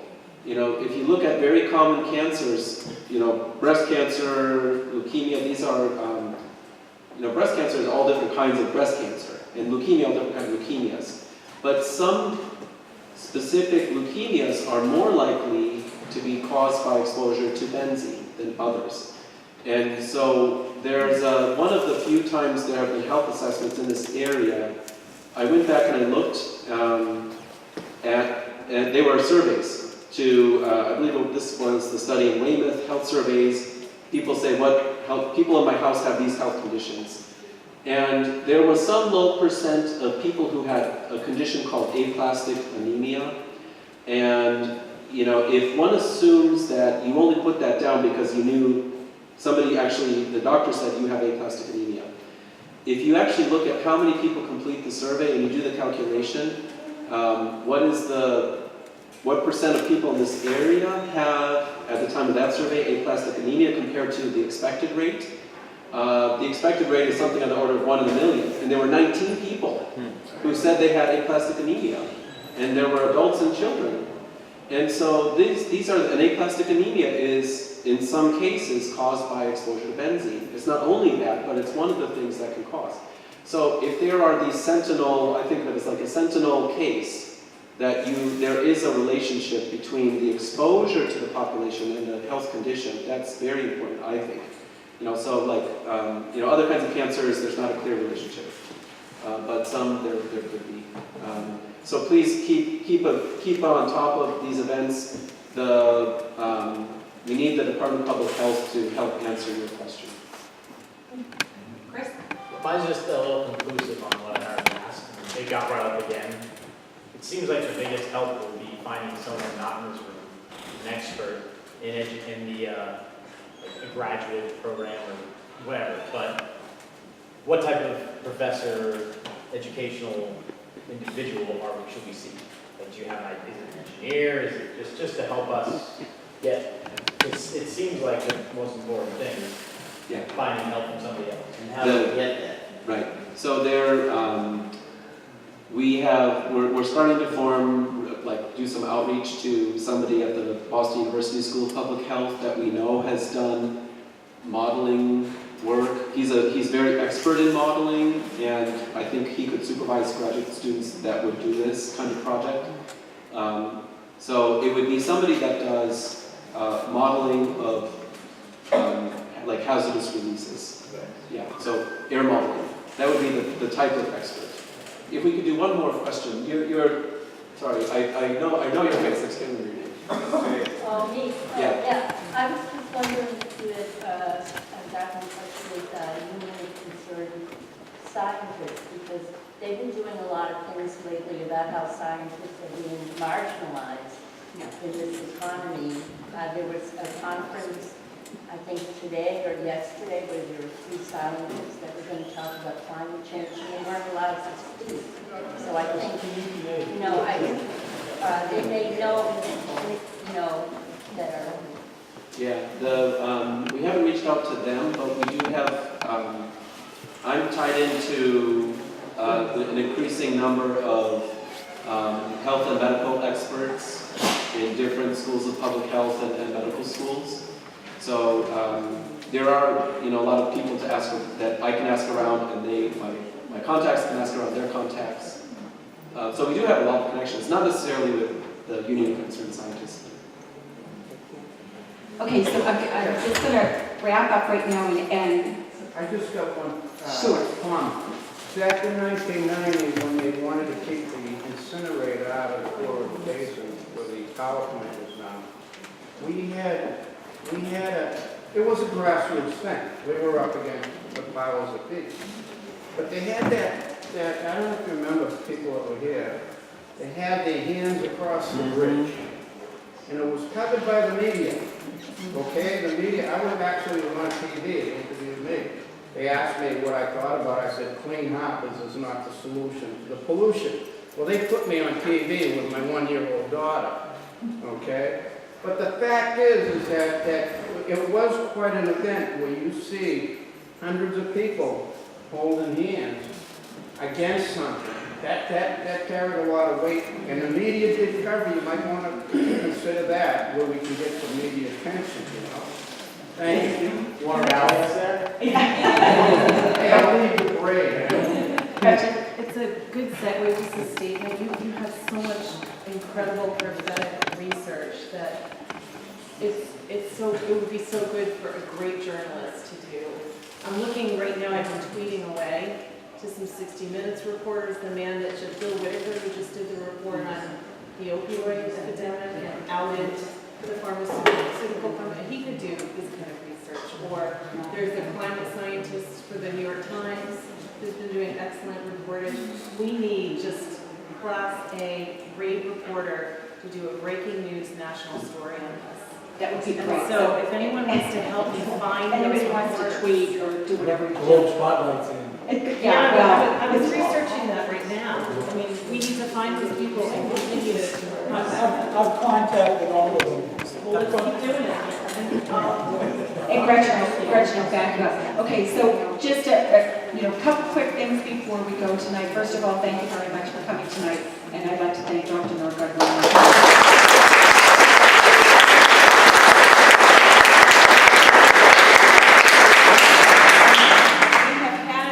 Videographer over here, and she's going to announce where you can find the video.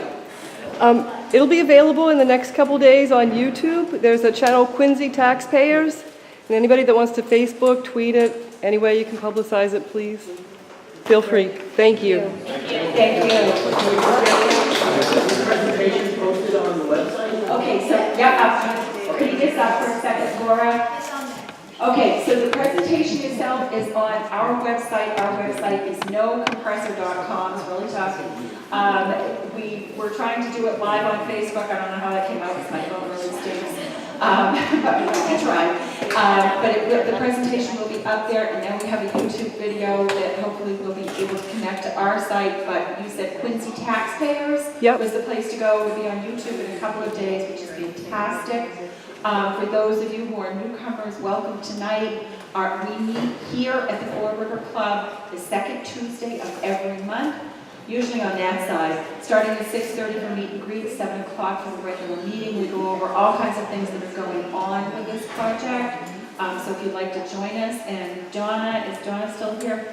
Donna, do we have signs for tonight? Do we have signs? Yes. Okay, so if you would like a sign for your yard, we do ask for a small donation, $2, $5, whatever you can do. I would like to say thank you to the Mass Nurses Association. They're one of our endorsers, and they printed those signs for us. So we would like to thank them. And if you have any questions, it's going to take us a while to clean up here, so certainly, come up and talk to us or whatever. Mike, and I think Frank is still here, Laura, Rachel's around here, myself. Thank you.